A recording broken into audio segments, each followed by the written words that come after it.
La paz en Colombia se debe construir desde los territorios, desde la gente del común, la gente que ha tenido que soportar y vivir el día a día en el marco del conflicto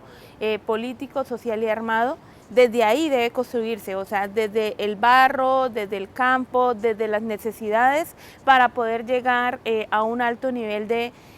dignidad, pero también de integralidad para las comunidades rurales y urbanas también.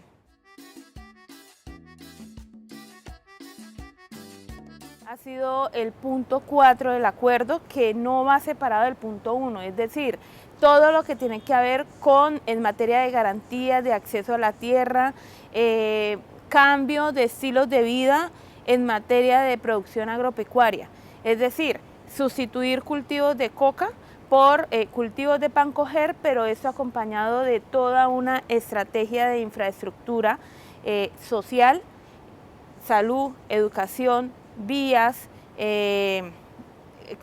formas de cooperativismo para que el campesino pueda empezar a construir y a cambiar su modo de vida de una economía ilícita a una economía lícita.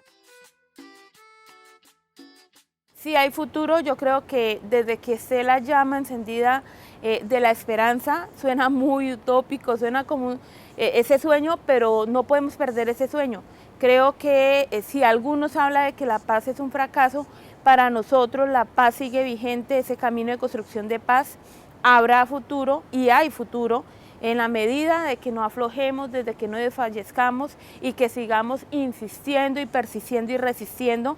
ante ese anhelo de paz.